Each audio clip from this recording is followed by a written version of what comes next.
Hello, my name is Dylan. Welcome back to another video on the channel. Today we're actually going to be reviewing Spider-Man No Way Home, which actually technically releases tomorrow, but I did see a day early showing. So I'm going to be bringing a full-on review here. As always, there will be a non-spoiler section and a spoiler section. The spoiler section will have this tag down below, so if you see this on screen, then we are talking full spoilers. But we'll get into it. We'll start off with the non-spoiler stuff, but unfortunately, the non-spoiler stuff will be on the shorter end, so we can spend more time talking about all of the spoiler stuff that I really want to talk about with this film. Um, Overall, with the trailers that we got for this film, um,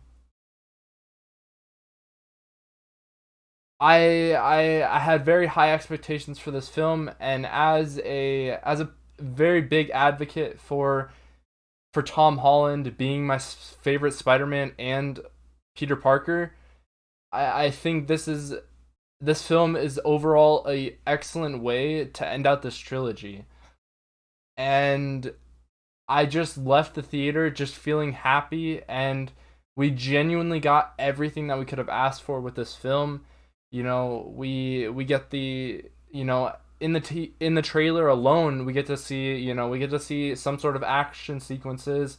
We get to see sort of the love dynamic between Peter and MJ. We get to see it all. There's a nice balance between humor and serious moments, and overall this film just handles a lot of things well. There's a couple of gripes that I have overall with pacing, but all of those pacing issues are completely, I'm willing to swipe them under the rug for all of the good this film does contain. And I will flat out say it. Out of all the live action Spider-Man films, this is definitely probably my favorite film in the Spider-Man franchise as far as when it comes to live action films. Not only am I just a Tom Holland advocate and just believe that he encapsulates that character so well, but I just think everything is done nearly perfect in this film. And I maybe things will change a bit as time goes on, but I'm excited to sit on this film a little bit more and really just appreciate what we got to see on the screen.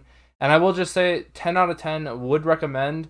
Definitely would recommend, whether you go by yourself, bring a loved one, go with your family, just make time to see this film if you can.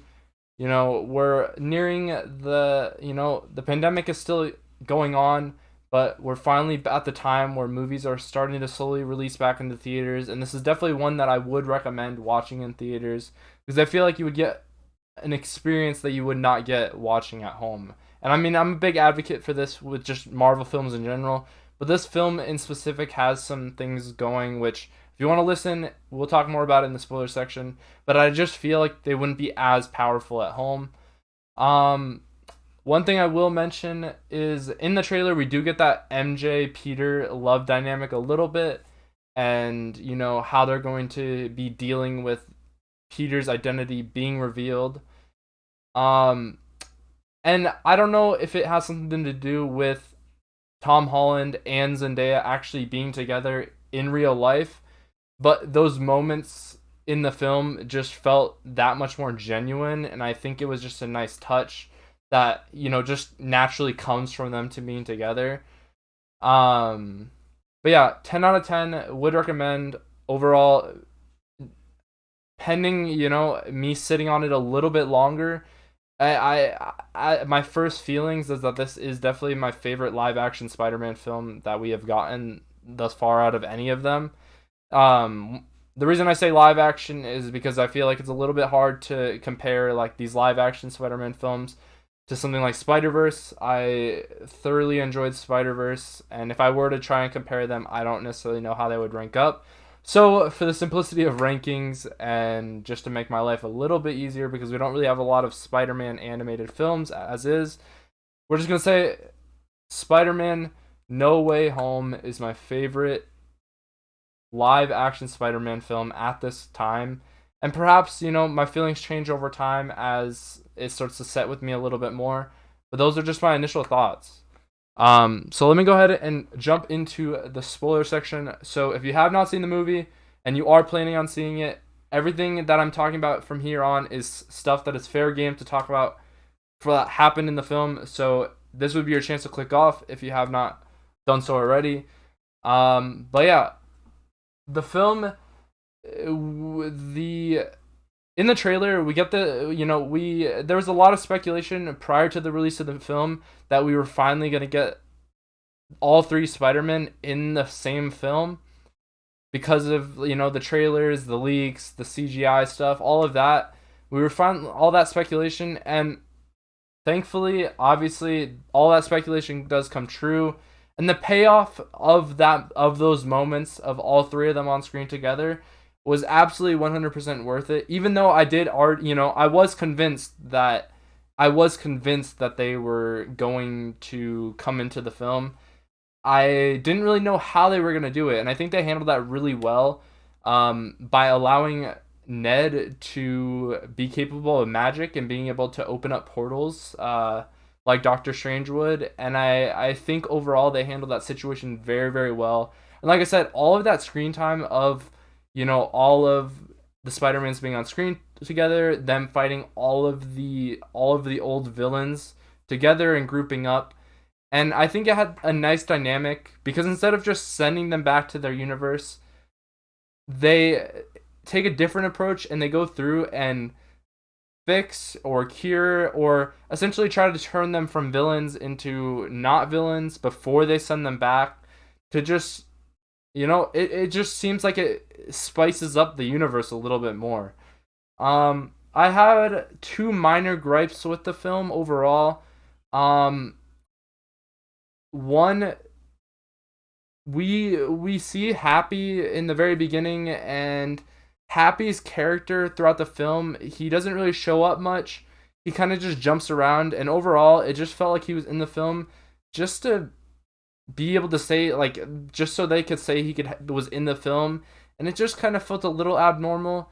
But because of everything else being so good, that's just like a very minor gripe.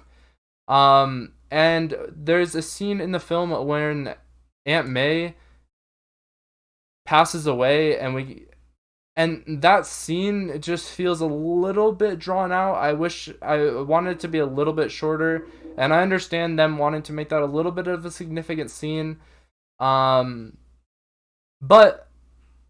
again, the overall positives of this film completely outweigh that, and it's something I'm willing to look past when it comes to overall rating this film. I think as far as Tom Holland, despite me enjoying his performances in the first two films, I think out of all three of these films, this is my favorite Tom Holland performance as Spider-Man and both Peter Parker. I think he develops a lot as a character, and the ending of we see him essentially lose every person that matters to him, and he's literally on his own, and he has no one there to save him, and we see his empty apartment. We get teased, or we see a very comic very comic suit at the end that relates very heavily to the comics. And overall, I'm very, very excited to see where his character goes. And I'm pretty sure, if I'm not mistaken, we did get a new contract signed, so we are gonna see some more Tom Holland Spider-Man films. So I am curious to kind of see where this character goes, as we are on kind of square one, where he's kind of just starting over, and it's gonna be a very interesting dynamic. And again, him losing MJ, Ned, he lost Aunt May because she passed away. Happy doesn't know who he is. Literally, Doctor Strange doesn't know what he is. Like, he literally has no one there to save him. And I think it's going to be a very interesting aspect to just see where they can take this, because there's so many different possibilities, and how or if they reconnect Peter and MJ together. Or if they move on from MJ and they bring in someone else and have a love fling there. there's a lot of different possibilities there, but overall, I absolutely fell in love with this film. Um, I don't know how watching it a second time would go because I feel like a lot of the emotion surrounding it comes from just the absolute moments of reward and like when all the Spider-Man unite and we see each new or each of the like Toby's Spider-Man and we see all the Spider-Mans come together. Everything just felt super rewarding and like personally my theater completely erupted. Everyone started clapping and I don't think you get that necessarily as authentic of an experience when you're watching it a second time because you're kind of already expecting and you know when it's going to happen. So for that alone, like that's part of the reason why I suggest watching it in theaters because you're not going to get that reaction at home and I think that just overall improves the experience. Um but yeah, the film there was a bit of pacing issues in the beginning. I think things felt a little bit slow, but once we reached towards the back half of the film, especially, I feel like the pacing completely fixed itself and everything kind of flowed. But in the beginning, things were a little bit choppy. But again, if I have to deal with the choppy moments of things feeling a little bit sloppy to be able to get the back half of the film, I will do that 100 times over because the back half of the film just felt so rewarding. And going back to like Tom's character and this being my favorite portrayal of Tom Holland as Peter Parker and just Spider-Man in general is that we just see a lot more character development in the first two films of his trilogy. We kind of have him relying on other people in his life, whether it be happy or and it felt like a lot of him trying to like realize like, oh, I don't have to be Iron Man Jr. And in this film it feels like he starts to make a lot more decisions for himself and he's able to realize that he's able to make mistakes and we get all of those character development arcs that we didn't quite get in the prior films. And I think that is very good for his character because it helped him grow and you see him go through good times, you see him go through the bad times and losing Aunt May really messed with him and it made him sad and it made him angry and all of these emotions were built up in his head and we see those portrayed very very well.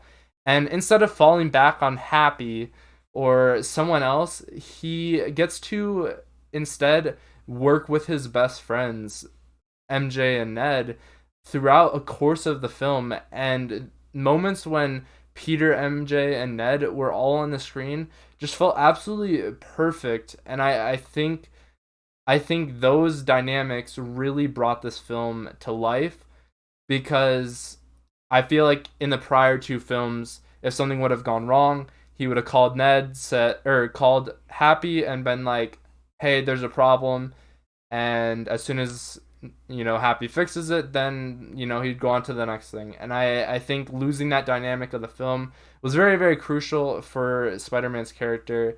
And at this point we don't necessarily know what happens with Happy, MJ, or Ned. And there's a lot of stuff that they could do heading into this fourth film of the trilogy, or the first film of the new trilogy. My bad. And I'm very interested to see where this character goes. If you did see the film yourself, I would love to hear what you thought about it down in the comments below.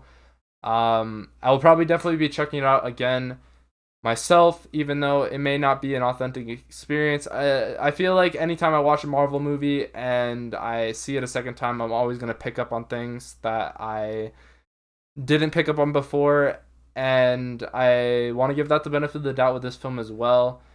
And I am a little bit curious because there's some of the just Marvel shows, whether it be Disney Plus shows or even ones that are on Netflix, that I feel like there could be some connection here. And in the two end credit scenes, we have a Venom teaser, and we see Eddie Brock's Venom get taken away, and we see a little bit of the symbiote left on the bar counter. So it opens up a whole new door for Venom as a character, and I'm gonna be curious to see who they cast as the new Venom.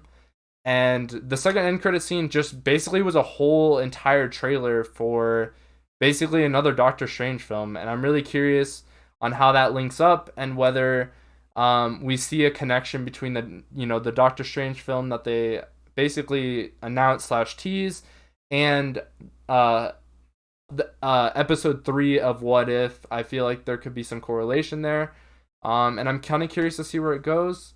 But again, if you did see the film yourself, I personally really enjoyed it, but I'd love to always hear your guys' feedback in the comments below. I will definitely be checking them out, responding to them. And thank you guys for watching. Let me know what movie you want me to review next, and I will see you on the next one. Peace.